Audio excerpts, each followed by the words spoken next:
الحمد لله الذي هدانا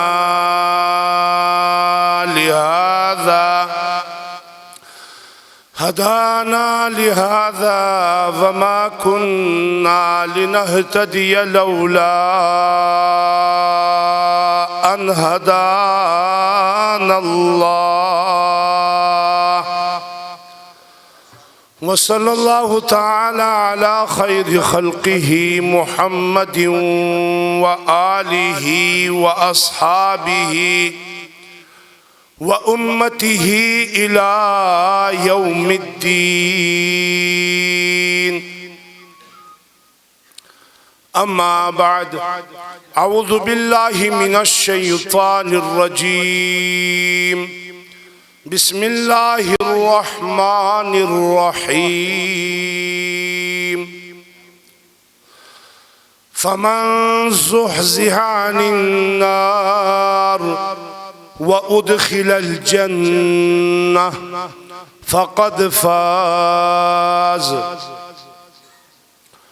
وقال الله تعالى في مقام آخر: لقد كان لكم في رسول الله أسوة حسنة. صدق الله العظيم. وقال رسول الله صلى الله عليه وسلم: موضع صوت في الجنة خير من الدنيا وما فيها. وقال رسول الله صلى الله عليه وسلم: حفت الجنة بمكارها وحفت النار بالشهوات. صدق الله وصدق رسوله النبي الكريم، ونحن على ذلك لمن الشاهدين والشاكرين، والحمد لله رب العالمین. محترم بزرگوں اور بھائیوں، ان جلسوں کا مقصد یہ ہے کہ علماء کرام آپ کے بستی میں تشریف لائے اور مختلف انداز سے آپ کو توحید اور سنت سمجھائے. اس راستے کو سمجھ کر آپ اور میں اللہ کے فضل و کرم سے جنت میں داخل ہو جائیں. شرک اور بدعات کو سمجھ کے، شرک اور بدعات سے بچ کے، نفرت کر کے جہنم سے بچ جائے. یہ ان جلسوں کا مقصد ہے. باقی نعت خواہ حضرات، قرآن کرام آپ کے جذبات کو ابھارتے ہیں، آپ کو خطیب کے لیے تیار کرتے ہیں کہ آپ کچھ بات سمجھ سکیں. میرے محترم دوستوں، بزرگوں، آپ سب جانتے ہیں کہ ایک درخت ہے، اس کی جڑ ہے، اس کا تنا ہے، اس کے شاخیں.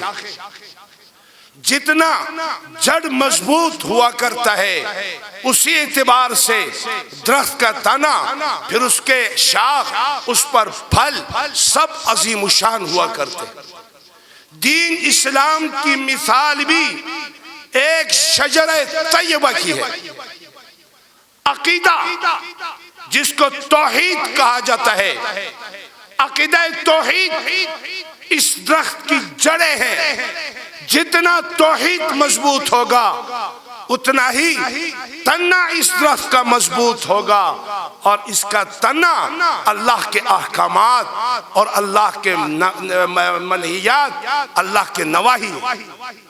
اور جب بندے کا عقیدہ ٹھیک ہو اور اللہ کے حکموں کو پورا کرے، اللہ کے نافرمانی سے بچے، پھر اللہ رب العزت ان جڑوں کی برکت سے، ان اعمال کی برکت سے اس کے درخت کو آسمانوں تک پہنچاتے ہیں.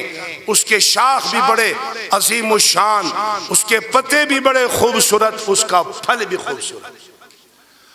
اور میرے محترم دوستو بزرگوں، عقیدہ توحید کو سمجھنا ہے، بنیادی بات یہ ہے۔ ہمارے ان جلسوں کا بنیادی مقصد یہ ہے کہ ہم توحید کو سمجھیں۔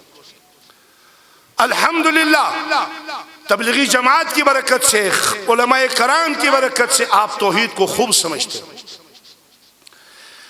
میرے بھائیوں، اس بات کو سمجھو، اللہ خالق ہے، ہم خوب ضربے لگاتے ہیں، الحمدللہ اللہ کی صفت۔ اللہ رب ہے، بے شک اللہ کی صفت ہے، لیکن یاد رکھو اللہ خالق ہے، یہ اللہ کی صفت ضرور ہے لیکن توحید نہیں ہے۔ اللہ رب ہے، بے شک اللہ کی صفت ہے لیکن یہ توحید نہیں ہے۔ اللہ حاجت روا ہے، بے شک اللہ کی صفت ہے لیکن توحید نہیں ہے۔ اللہ مشکل کشا ہے، اللہ کی صفت ہے لیکن یاد رکھے یہ توحید نہیں ہے۔ پھر توحید کیا ہے میرے بھائیوں؟ توحید کیا ہے پھر سمجھ لو۔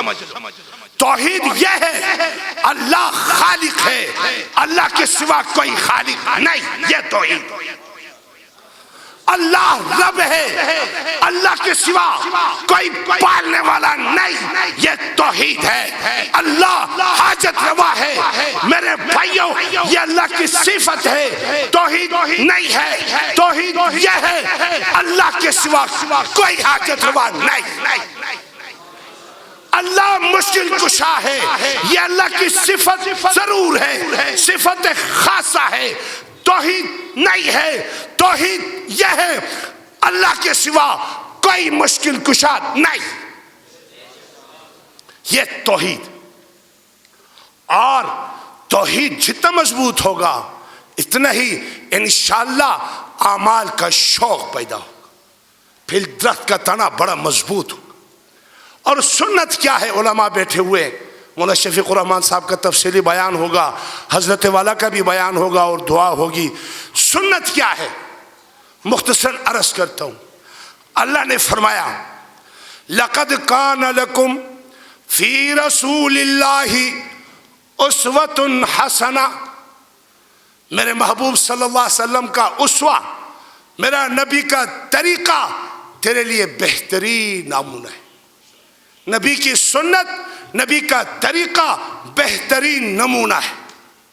جس طرح آپ نے توحید کو اور انداز سے آج سنا اور سمجھا، سنت کو بھی ایک اور انداز سے سنو اور سمجھو۔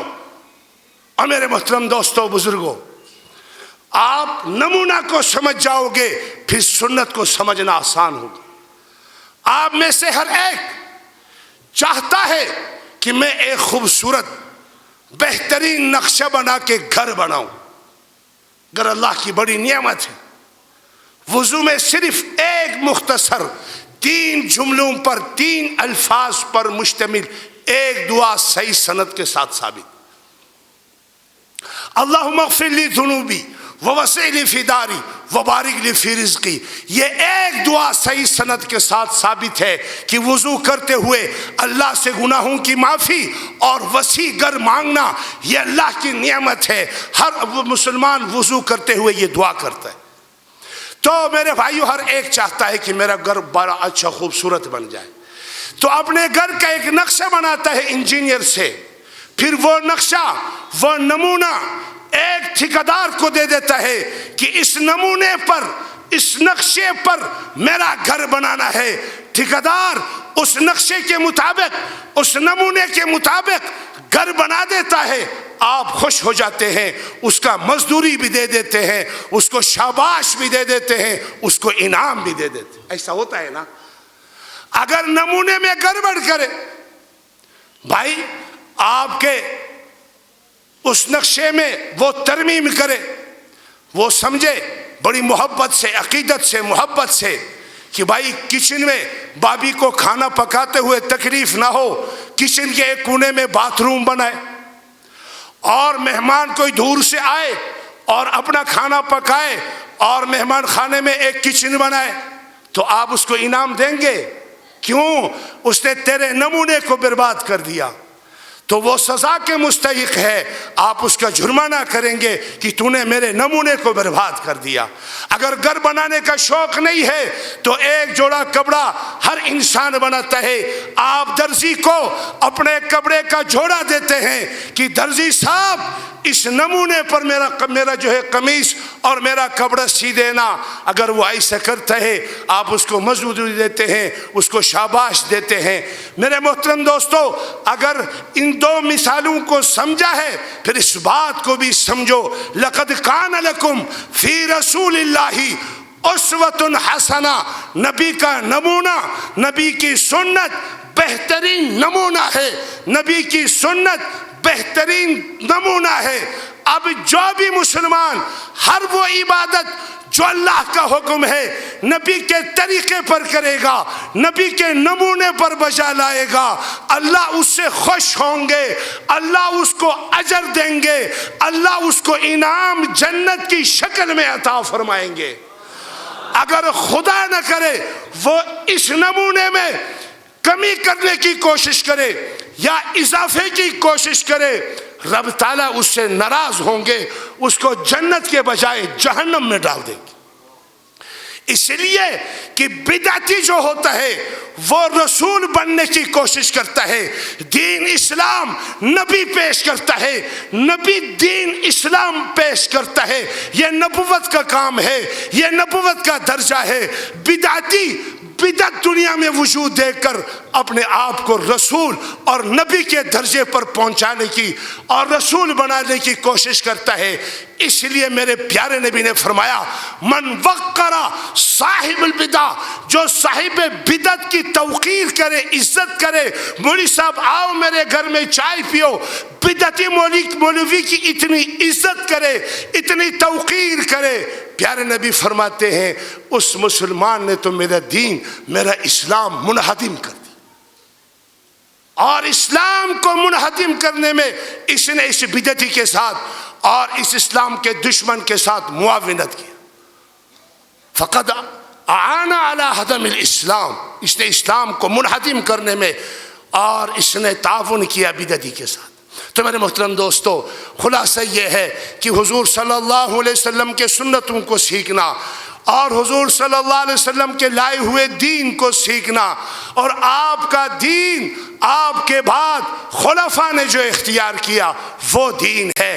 علیکم بسنتی و سنت الخلفاء الراشدین المہدیین، آپ کے بعد ما انا علیہ و اصحابی، میرے بعد جو صحابہ جن اعمال کو اختیار کرے وہ دین ہے۔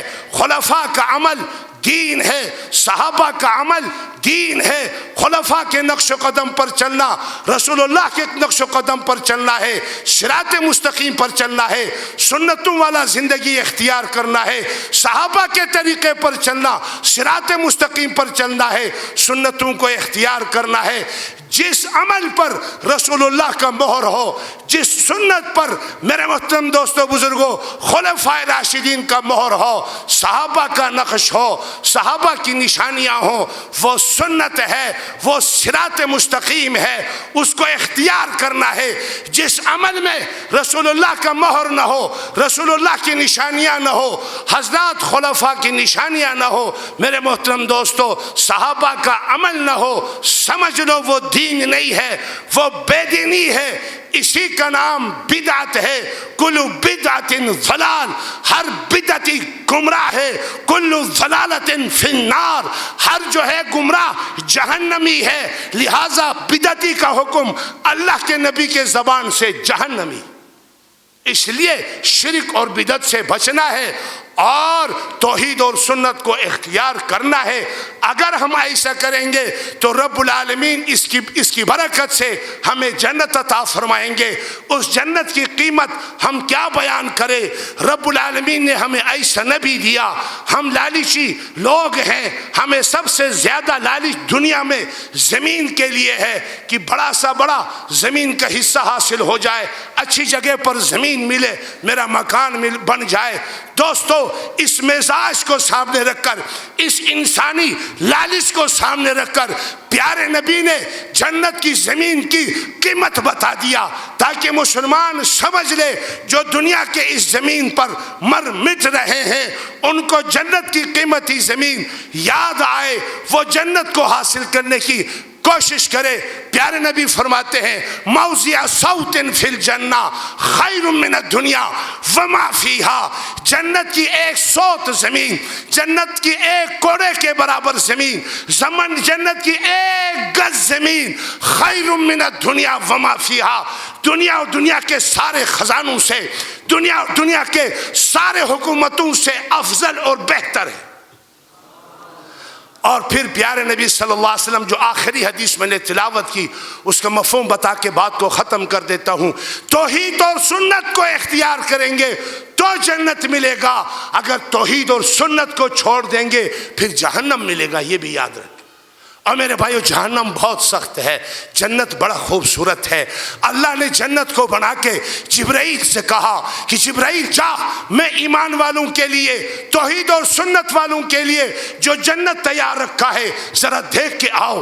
جنت کو اللہ پاک نے ایسا حسین بنا دیا، جبرائیل دیکھ کر آیا، اللہ سے عرض کیا ربا تیرے عزت کی قسم، تیرے جلال کی قسم، تو نے جنت کو اتنا حسین بنا دیا، اتنا خوبصورت بنا دیا، جو بھی سنے گا جنت میں جائے بغیر نہیں رہے گا، تیرے سارے بندے جنت میں جائیں گے۔ اللہ نے فرمایا اچھا جبرائیل ذرا ٹھہرو، حفت الجنت بمکارہا، اللہ نے جنت کو مشقت، مجاہدات، تکلیفات، عبادت کے لیے اور دین کے لیے، تہجد کے لیے، نماز کے لیے، تبلیغ کے لیے، جہاد کے لیے، مدرسے میں پڑھنے کے لیے، خلاصہ یہ ہے عبادت اور دین کے لیے مشقتوں سے اللہ نے جنت کو گھیر لیا، جنت کو تھام لیا۔ جبرائیل سے کہا اب جا کے دیکھو، جبرائیل دے کر آیا ربا اب تو بڑا مشکل ہوا، تیرے عزت کی قسم، تیرے جلال کی قسم، اتنا بڑا مجاہدہ، اتنے سارے مشقتیں برداشت کر کے بندہ جنت میں چلا جائے بڑا مشکل ہو گیا۔ پھر اللہ نے جہنم کی طرف جبرائیل کو بھیجا، جبرائیل نے جہنم کے عذابات کو دیکھا، عرض کیا ربا جو بھی جہنم کے بارے میں سنے گا کبھی بھی شرک کو قبول نہیں کرے گا، بدعات کو اختیار نہیں کرے گا، گناہ کے راستے پر نہیں چلے گا، ہمیشہ نیکی کے راستے پر چلے گا، کوئی ایک انسان بھی جہنم میں داخل نہیں ہوگا۔ رب نے فرمایا جبرائیل ذرا ٹھہرو، حفت النار بالشہوات، پیارے رسول صلی اللہ علیہ وسلم فرماتے اللہ تعالیٰ نے جہنم کو شہوات سے، انسانی خواہشات سے، انسانی چاہتوں سے رب نے جہنم کو ڈھانپ لیا، جہنم کو گھیر لیا۔ اللہ نے حکم دیا جبرائیل دوبارہ جا کے دیکھو۔ جبرائیل نے فرمایا کہ ربا تیرے عزت کی قسم، تیرے جلال کی قسم، اب انسان اپنے سارے چاہتوں کو توڑ کر، اپنے سارے خواہشات کی مخالفت کر کے، اپنے چاہتوں کو ذبح کر کے، اللہ رسول کی چاہت کو زندہ کر کے جہنم سے بچ جائے بڑا مشکل ہوگی۔ تو میرے محترم دوستو، بزرگوں، حضرات علماء کرام تشریف لائیں، آپ کو یہی سمجھائیں گے کہ جنت کا راستہ کیا ہے، ہم کس طرح جنت پہنچ سکتے ہیں، کس طرح جہنم سے ہم بچ سکتے ہیں۔ رب کا اعلان ہے جو میں نے آیت آپ کے سامنے پڑھی، رب فرماتے بندو توحید اور سنت کو سمجھ کر یہ زندگی اختیار کر کے تجھے جنت مل جائے، جہنم سے بچ جائے۔ رب کا قرآن میں اعلان ہے فمن زحزح عن النار، جس کو جہنم سے بچایا گیا، وَأُدْخِلَ الْجَنَّةَ، جنت میں داخل کیا گیا، فقد فاز، رب جو ہے وہ نتیجے کا اعلان کر رہے ہیں۔ میرے بندوں پکی بات ہے کہ وہ کامیاب ہو گیا۔ اللہ مجھے بھی آپ کو بھی کامیاب فرمائے۔ میں اپنے اساتذہ کے سامنے اہل محلہ سے، طلبہ کرام سے بات کی، یقیناً یہ بے ادبی کے زمرے میں بغیر کسی تکلف کے، خصوصاً حضرت شیخ صاحب کی موجودگی میں، اللہ ان کی زندگی میں برکت عطا فرمائے، یہ مجالس میں موجود ہو کر ہم جیسے طلبہ سے بات کراتے ہیں، یہی ان کا بڑا پن ہے۔ اللہ ان کا سایہ تادیر خاص کر اہل محلہ اور ملیر والوں پر تادیر قائم اور دائم رکھے۔ اللہ ان کی دعائیں ہمارے ساتھ کر دے، ان کی حفاظت فرمائے۔ وصلی اللہ تعالی علی خیر خلقہ محمد و آلہ و اصحابہ اجمعین۔